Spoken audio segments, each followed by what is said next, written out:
How well do you love your body? How far are you willing to go for that amazing body that you really love? Are you running 100 kilometers on a water diet?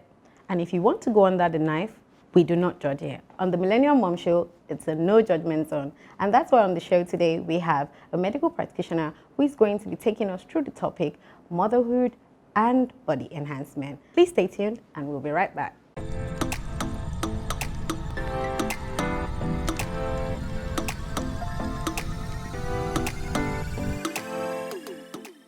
Welcome back. Today we're going to be discussing the topic motherhood and body enhancement. And in the studio today I have the amazing Dr. Dinma. Hi, Dr. Dinma. Dr. Dinma is a surgery recovery specialist. I'm going to take it to her. Don't let me introduce her to you. So hi, Dr. Dinma. Can we meet you?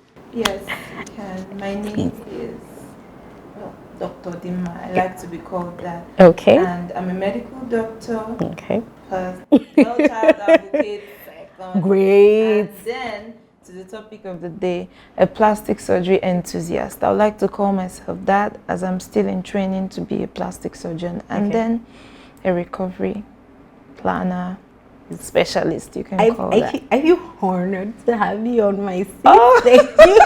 Because can you imagine, you're like a ball of goodness. Like, I'm a doctor, I'm a child advocate, like goody. What can we do? I like it. Thank you. Okay, thank you. Thank you for the introduction, Dr. Dinma.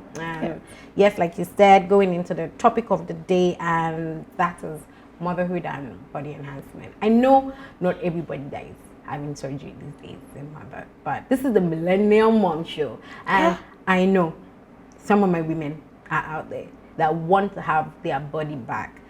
We don't judge. If you like, work out, that's fine. If you want to, do your body up, that is also fine. And that's what you're seeing here today to come and tell us, what do you think is the reason, as a specialist in this area, what do you think is the reason why there's been such a huge increase in, women wanting to go under the knife to get their desired body? And I think it's always been popular, but it's been quite popular in, Lagos, Nigeria, Africa lately. What do you think is the reason? The reason is the availability of specialists.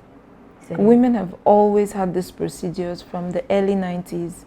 Yeah. Yes, they've always had abdominoplasty, that's the tummy tuck, breast lift. They've always done it, but they go to the US, they go to UK, they go to India, Dominican Republic. But now, since 2016, the availability of specialists, not just one person, 2, 3, I agree more with people are coming. Yeah, so it's available here. True. And that's the reason why. That's the reason why. It's not like I don't need to travel again. Where am I going to? No, you don't need to. True. Yeah, even though those countries have their own perks when you go there, the results are different, but it's happening right here, and there are good and safe surgeons here. So that's the #1 reason for the increase. The service is available now, safely. What? I didn't think of it like that, but should be told, it's just what it is. It's right here. Buy it, take it, use it. Here in Lekki. Okay. I agree with you. Okay, so you offer post-surgery services. Yes. I know I'm in front of a doctor. I have my reservations about the healthcare system, and I personally feel like, I don't know if this is popular abroad as well, if people do a lot of post-surgery services, or it comes with packages. What made you go into this line of service? Because I always feel like we have a lot to learn in the medical, not only medical system, educational system, a lot of loopholes, lapses that we can always, pick up. Did you see a loophole? Was that why you went into the business? Why did you go into the business? Okay. First, without sounding so cliche, saying passion. Okay. I wanted to be in the field till it is time. Okay. As a doctor, there's a long, almost 2 decades of training to go before you can say, I am a surgeon. I can stand on my own. I can be responsible for people's lives. So for me now, with the basics, being a medical doctor, this is my way of remaining in the field, remaining in that niche till it is time for me to be responsible for people's lives. That's fully trained. So first, that is why I went there. Then, of course, the passion. I really want to work with women. Before the plastic surgery, I wanted to do obstetrics and gynecology. But really? Then I saw plastic surgery and I'm like, why not? Why not? It's still going to majorly be women, and you'll be doing a world of good, making someone look at themselves and say, damn, I feel good. So the passion, yes, that's why I entered this field. And then I had to find a niche. So being a young medical doctor, I'm skilled though. I've assisted several surgeries. I can do it, but still I can't stand on my own yet. So how am I there for the patient? Care for them. It hasn't been easy. I've been mocked though. What do you mean mocked? Is this that this is the job of a nurse, a physiotherapist, but hell, I don't mind. Because by the time I get to stand on my own, it's from the bottom up. I know everything about recovering. I know everything this patient is going to go through. I've been there for years doing this. So for a vision to continue, the toiling, the effort has to be there. So that's still buttressing on passion. So I found that niche. People who are doing this in countries like the Dominican Republic, there are recovery homes, nurses, specialists. And up until now, I'm now hearing recovery doctors. Why not? Before I heard of just nurses and homes, but now people are paying. I have a recovery doctor, you understand? Not to say the nurses are not, but the nurse has their role, the doctor has their role. And I work with surgeons. If I'm taking care of your patient, I'll be like, is there anything you want? Because as a doctor, I can effect it. And I have nurses working with me too. You understand? Is there anything you want? Should I do this? Okay. Oh, I can take out the drains. I can take out the sutures. So I also make their work easy, the surgeons that work with me. So yes. Okay. That's passion as well. Yeah. Okay, that, very insightful. Like, I totally understand your angle, because at that point, it's going to be like, when you get there, you have the experience even from recovery to the surgery itself, and pretty much everything that.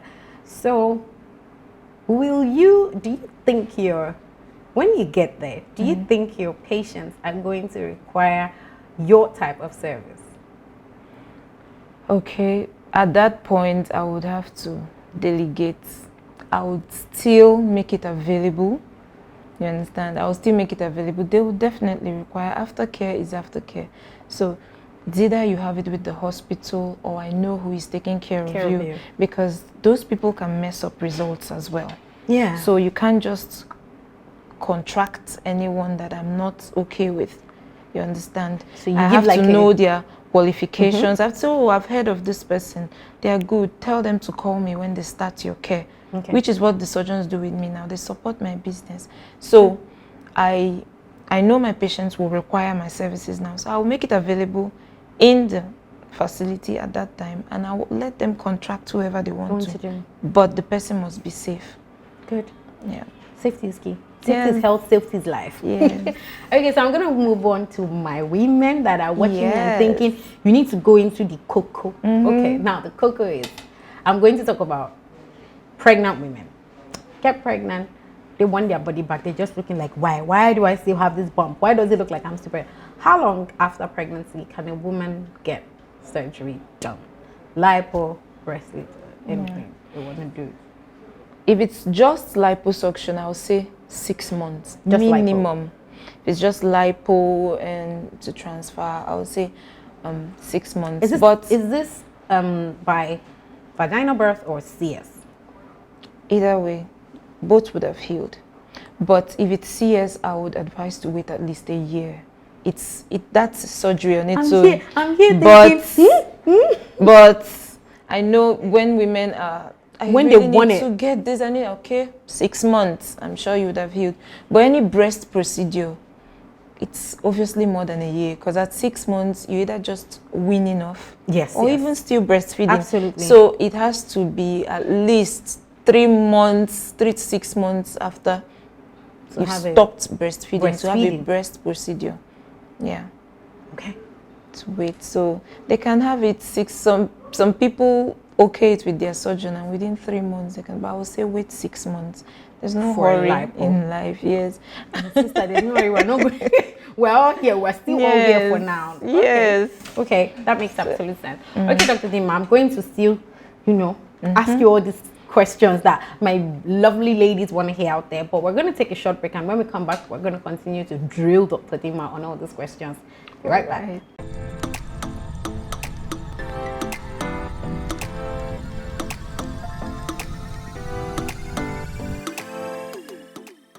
Welcome back to the Millennial Mom Show, and we're still here discussing motherhood and body enhancement with Dinma. Actually, how dare I say Dinma? Dr. Dinma. Permit me. Permit me, Dr. Dinma. So before we went on the break, we were talking about post-pregnancy bodies, and I have a lot of millennial women out there. We don't only cater to this is a Millennial Mom Show, but we also cater to them as women. So, having your body done as as a single, a young person that has not had a child yet, does it have any effect whatsoever? And I'm talking about from lipo to having my boobs done and stuff like that. Does it have any effect when I decide to have a child? Okay. Liposuction, tummy tuck, yes, that's the abdominoplasty. It has no connection whatsoever with reproduction, the reproductive system. Okay. Anybody who has had those procedures can still go ahead to have children. Enjoy yourself, women. Women enjoy. Do what you want to do. Do what makes you happy. Yes. Due to excessive weight gain, like I would say teenage obesity, some people have had talks to correct after they've lost weight. They've had tummy tucks and they still go ahead to have children. Liposuction still go, it doesn't affect. The only thing that may give some difficulties is the breast implant for augmentation, depending on the location of the implant inside the breast. Okay. It can be put just there under the skin, that's in the fat, or under the muscle. That can give some technical difficulties with breastfeeding, but women still breastfeed, although it won't be that easy, but it can give some difficulties with breastfeeding. You're a doctor. When doctors write notes for you, you can never understand it. That technical difficulty, can you shed more light? Because that, you see that technical difficulty that you just said, that somebody has just said, no, I'm not doing it again. Let me be humble. Okay, what do you mean by technical difficulty? Yeah, like I said, the location of the implant, the mammary ducts are, that's where the milk comes from. They are there in the fat. Okay. So an implant under the muscle may not affect that, but an implant in the fat pressing on those ducts may, reduce the lactation. It's not like the person won't lactate or breast milk won't come out, but it may just, for those who have had children before and after, they will say, it was much easier. This implant is, giving me 1 or 2 issues with the breastfeeding, depending on its location. But those where it's behind the muscle, how do you breastfeed? So do I have to tell my doctor that I don't want it on the, what do I do? All the modalities will be discussed with you. The technique they want, where they want to place it. For those who have already had kids and are done with childbirth, they will know where to put it. For someone who is still planning to have children, they will know where to put it. And implants aren't forever. You change them every 10 years. So, so if you still want to have children, they can. You just busted the myth for us now, because there's this myth that once you do it, this is gonna happen, that's gonna happen. So okay, thank you for doing that, because I'm going to I'm going to go into how we met.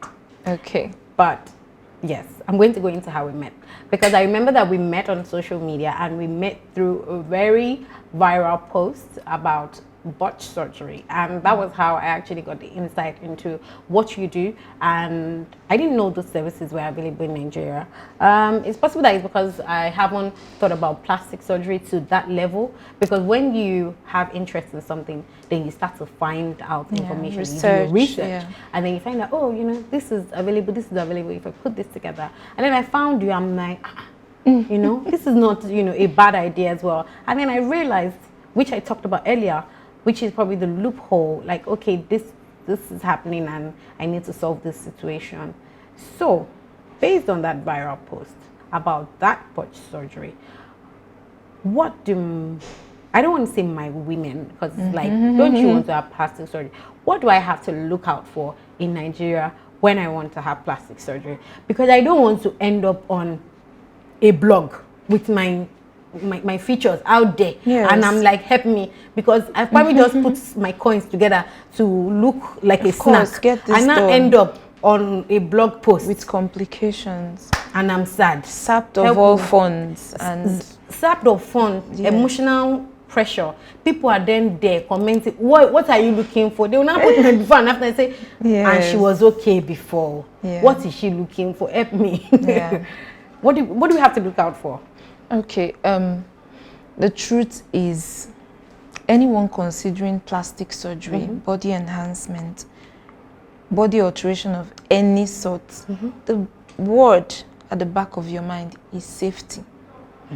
It's not just the sculpt.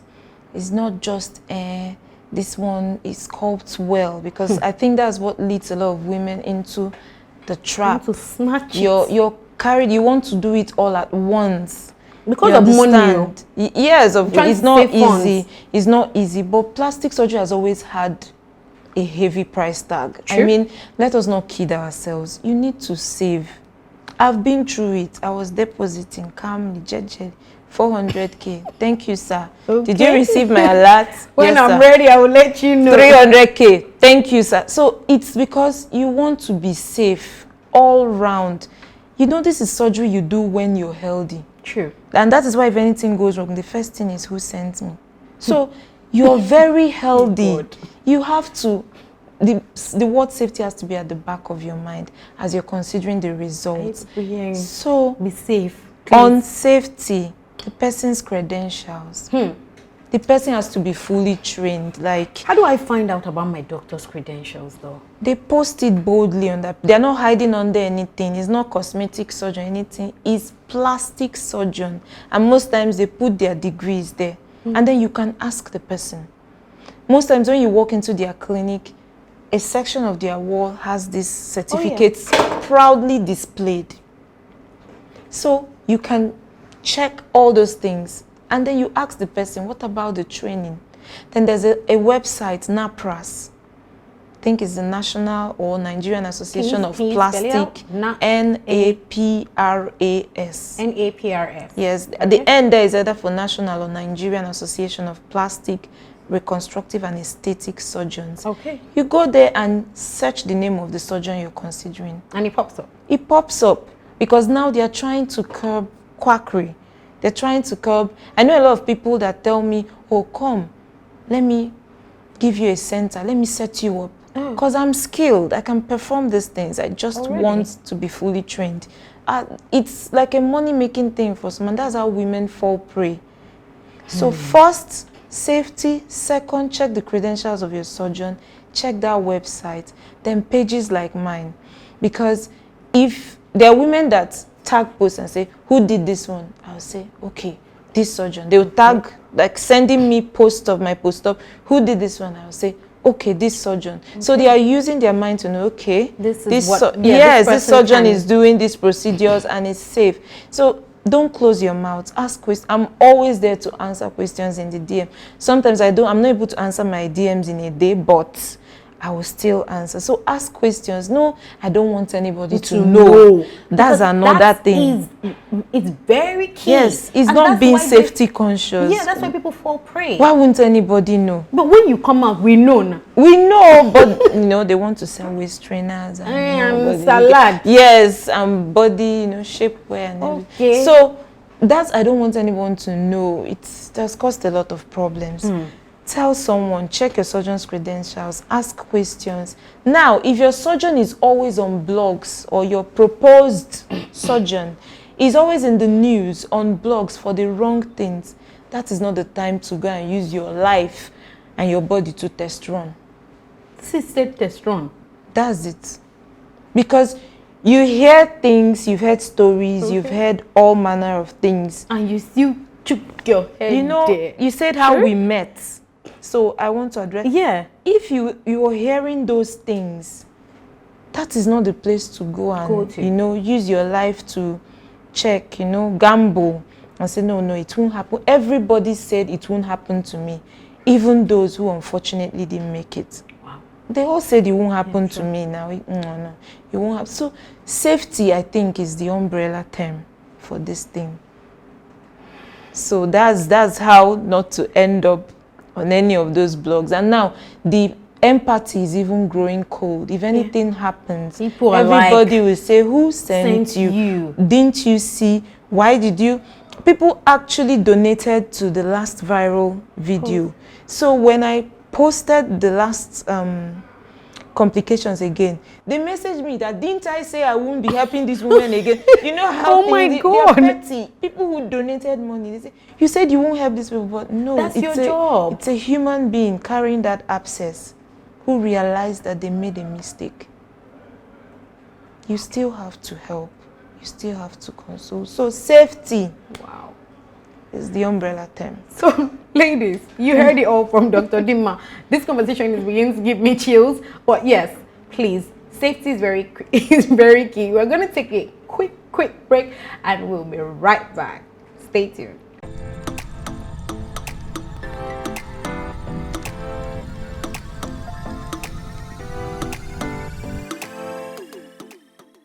Welcome back to the Millennial Mom Show. I'm still here with Dr. Dinma, and she just finished advising us about what to do if you want to get plastic surgery as moms, as just, young women. And let me just remind you, safety is very key. So Dr. Dinma, we're not going to talk about my ladies right now. We're going to talk about you. Oh. You. Okay. So now I'm going to talk about your body. You getting plastic surgery, getting your body done. What inspired you to get your body done? The lockdown. The lockdown? Really?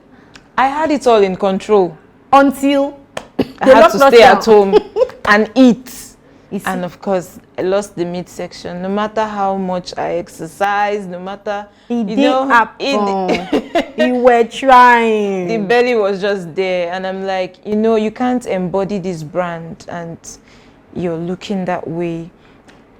And I was now in the shoes of those women who look in the mirror and like, you need to do something about this. I'm doing something, no. There's no keto recipe, I don't know. Yes. I'm exercising, walking, but that midsection. And I'm like, just do something about it. You need to go through this. It will also help you understand your clients. Yes, because a lot of people were waiting to laugh at me. My former clients, they said, all these things you do when you're taking care of us. When you do your own, you will know. Call us. We want to laugh. I'm the one who wants to do the massage. I will take care of you. You won't pay me. So they wanted me to experience it too. What they felt. Yes, and it's important. True. Most of the people who do this thing, they are men.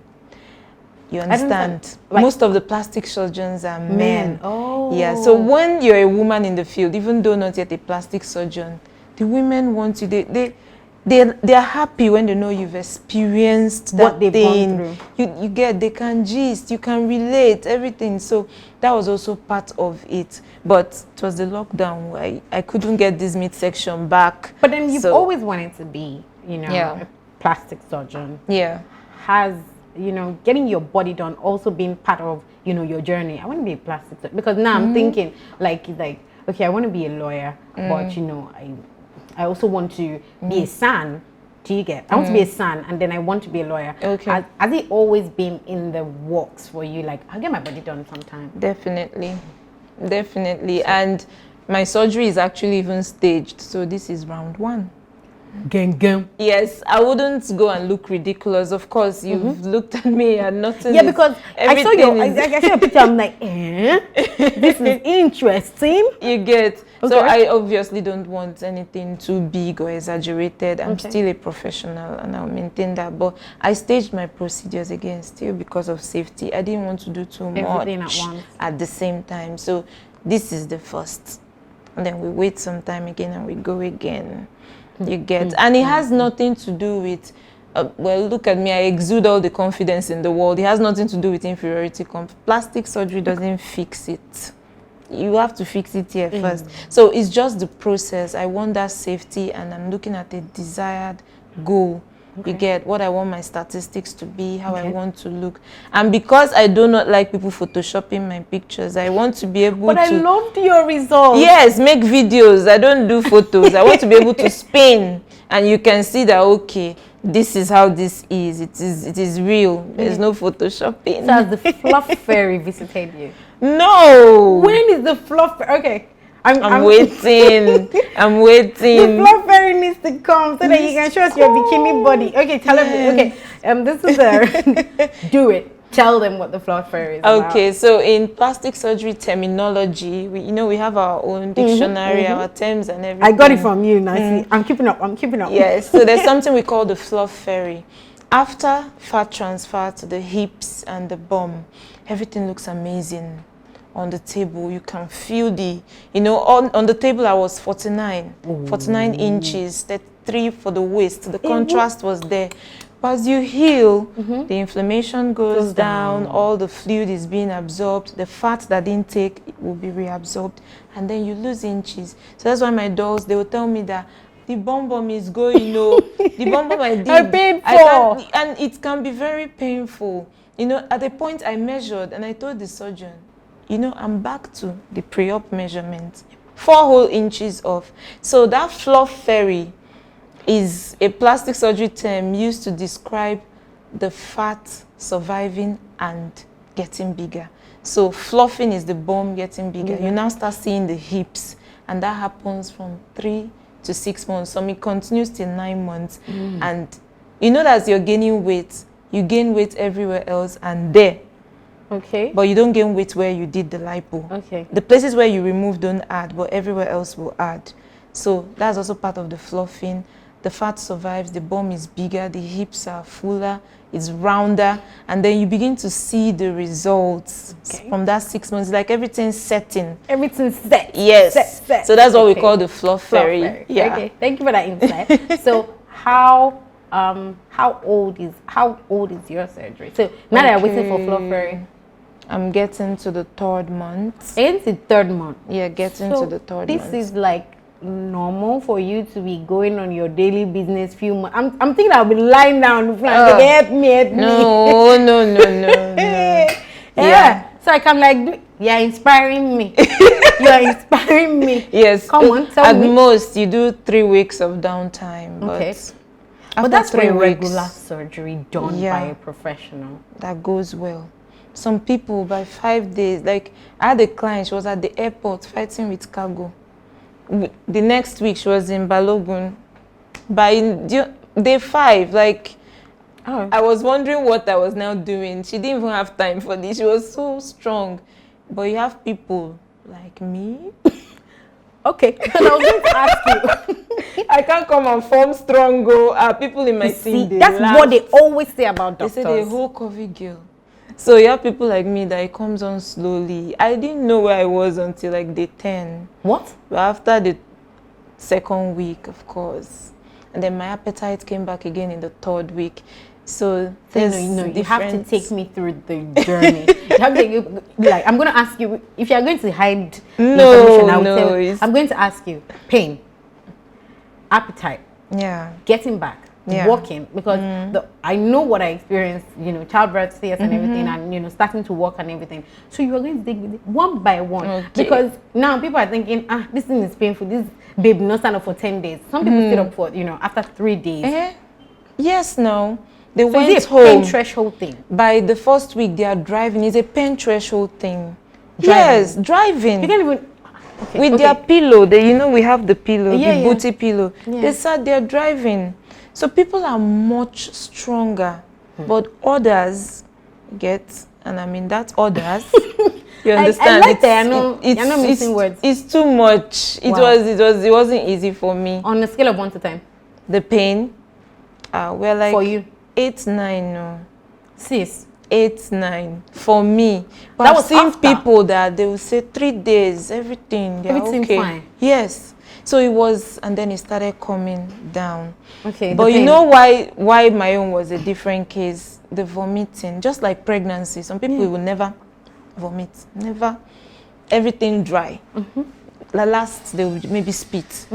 While others keep vomiting to the extent they are admitted. Yes. Yeah, I think that was it's the body type and threshold. So you hooked your stomach. You are now vomiting again. No, the surgery. During the surgery. Anesthetic agents they use. So post-op, the nurses say they've never seen someone who threw up that many number of times in one night. So I think it's body type. You get if there was a way of knowing all these things that it would be this way. Of course, yes. So you wouldn't? No, I would go ahead with it, but you just be more better prepared. Yes, I thought I would be part of those agile, but more strong one. You get so the vomiting, and if you can't keep anything down, how do you get energy? True. So that was the only peculiar thing about my case. But once I started eating, I was on the fast track too. Once I started eating well, so it doesn't happen like that for everybody. Like, I mean, I've been taking care of women. I literally told the surgeon that I've not seen my type 2.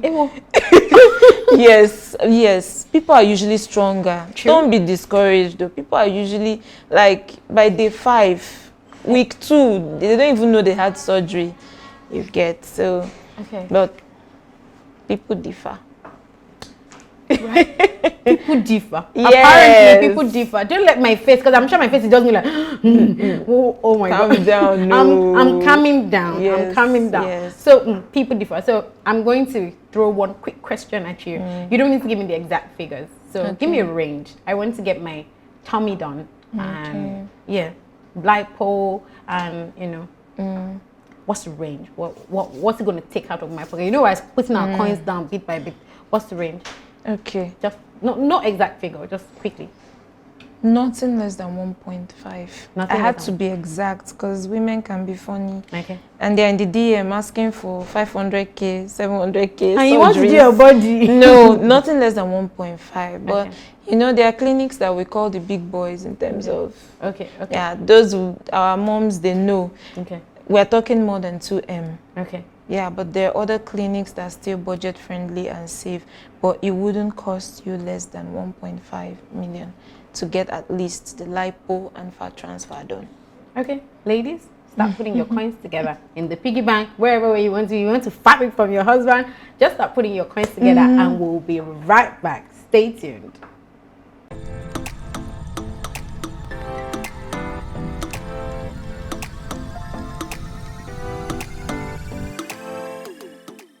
Welcome back to the Millennial Mom Show, and we're still here talking about motherhood and body enhancement.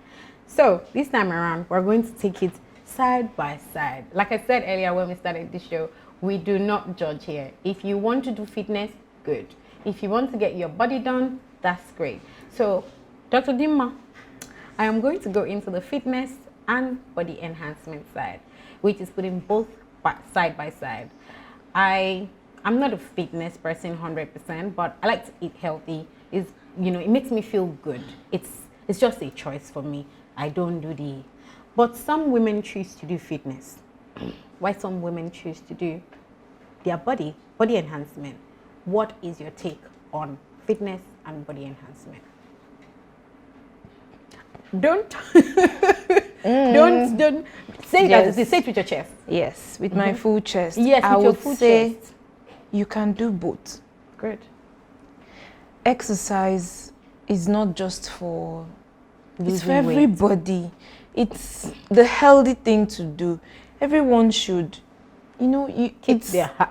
It's treating your body with respect. Eat healthy, exercise, let your heart, you understand, be fit. It's the right thing to do. But now, for moms, someone who has gone through the precious journey of giving life, there are things that the gym will fix. But there's that excess sagging skin that is not the gym, it's not waist trainer. It won't fix it. You have to trim off that excess. The muffin head. We call it muffin head. Yeah. You understand? So you have to trim off that excess. So if you're considering it, all you need to do is to get the best of both worlds. I don't see any reason why people should be using hashtags such as built, not bought. You know, trying to shade plastic surgery or shame those who... Plastic surgery is not easy. It's same way fitness is not easy for some people. It's not hard easy. Both ways. Like when you compare the discipline required in fitness to the pain of going under the knife, everything will balance out though. You get that dedication you put in. So I would say you can do both. If you have those problem areas that you know are amenable to surgery, don't let all these moralists, you know, whatever, sort it out safely. And of course, continue to exercise, continue to eat healthy. Diet is treating your body with respect. That's what I call eating healthy. Okay. That's the actual respect to yourself, because what you put in is what you get out eventually. So eat healthy, exercise, do nice diet plans and all that. But if you see something that can be fixed with surgery and you want to, go for it. Don't let anybody stop you. So I think you can do both. Both of them like this. Women, yeah, that should be the plan. You not shading anybody or no. Do both. Okay. Now this question is for me. I want to get my body done. Some moms want to get their body done, but we don't have money like that. What do you advise? No, I'd already given that tip. Like, I told you 300. Hello, sir. You got the deposit, yes. So if you wait till you get the whole bulk money, it may never. It's just like building a house. Once you have decided to start, you keep doing piece by piece. So for plastic, some people have, you know, they just make a call, Zaddy, you know, hobby, everything wham. Everything will just show. Wham. But for, you know, especially, again, a single mom, because I attend to lots of single moms, you know, they're trying, after having the baby, the man is no more interested. They want to just get their body back, get their confidence back, probably get back in the dating pool. So someone carrying all that responsibility with a child, you have to plan, you have to budget. You'll be doing it gradually. Have a payment plan. Most of these clinics will allow you, yes. So long as when you deposit, you remind them, and you, of course they are noting it for you. So that if you set a deadline, you can work towards it. I gave myself a year because obviously I'm paying for foreign exams as well to continue my training. So I had that going on the side. Of course, I have rent in Lekki, and then of course plastic. Look at your face. Do you see? So it's planning. So I did it piecemeal until I was done with my depositing. No hurry. No, that's it. I don't even get why people hurry. No hurry, no pressure. This is for you at your own pace, in your own time. It's a glow up. You don't want to feel you get rushed into anything. So that's what I would say. Plan, budget, get a payment plan with the surgeon, and go ahead and deposit till it's time and do your surgery. Now, that way the money will come. You said fitness and body enhancement goes hand in hand. When was the last time you worked out? Okay. Truthfully. Go on, truthfully. 2 weeks ago. 2 weeks ago. How is it going? What did I do? What did you do? I skipped 1,000. No, I thought you say yoga. Sometimes they don't tell me. No, that one is silhouette challenge. No, I skip and then I walk. Okay. So if anyone who knows Freedom Way, I can take the length, or I can take the length of the new road to the Lekki Phase 1 gate. Nothing too strenuous, as I'm still even post-op. Yes, yeah, that's nothing true. too strenuous. I if anything, I've even lost weight. So it's just to still keep the motion of being fit. So I'm not stressing. Plus, I like small chops. So I'm. So for now, let's just say I'm healing. But I like to skip. I skip. Okay. Each time I skip is like 1,000, and then I take a long walk and back. So nothing too strenuous. I don't want muscle. Okay. Okay. Yes. So I'm a self-care collector. Okay. But I'm not going to ask you about self-care today, because when I see women with amazing skin, I'm like, how for do now, sis? Hook me up. Like, What do you do for, yourself, your skin? Don't tell me mind your business, because I mind my business. And the glow that I want, I'm still waiting for it. You know that kind of glow that I'm coming from the next street. People are doing like this. Yes. That's the one I'm looking for. So give me your tip. Okay. What do you do for yourself? Like this thing I do for my skin. This thing I do for my, just to maintain my baby girl. And for women that are moms, the first thing is to actually start taking yourself serious. That's what I did. Serious. I was always, it's always the convenient excuse of being a doctor is there. You're busy, on call, different things. And I wish there's a way to show you the before and after of my skin. It had all sorts on it. Wow. So at a point, I was like, you're neglecting yourself. And for who? For what? You can't pour from an empty jar, especially being a mom. I'm not yet there, but I know that you have to be full, then you pour. Yeah. I stopped using that I'm too busy excuse. You get? I went to see a proper dermatologist and I started from there. So I'll say for the moms, So then my tip is, I don't run around, I don't do to me, just write it down for me. Morning, this one, this one, this one. That's why I said I saw a dermatologist. Evening, this one, and I'll adhere to it. So pick this and pick that. You don't do that? No, I'm afraid. I don't know what can ruin the balance. People see me and say your skin looks great. Yeah, your skin looks great. I would like to think it looks good. And I'll just tell them it's just adhering to those instructions, not, Wear your sunscreen. Jumping. Yeah, even though it can be hard, but the only thing I have there in that bag is sunscreen. Because it's very important. Wear your sunscreen, ladies. The sun is scorching. You need to protect yourself and your skin. Wear your sunscreen. Yes. Okay. We have touched on pretty much everything that has to do with, plastic surgery, where to, find out about, if you want surgeons, certified surgeons actually, and a lot of other things. But we haven't talked about, when they say no pain, no gain. What?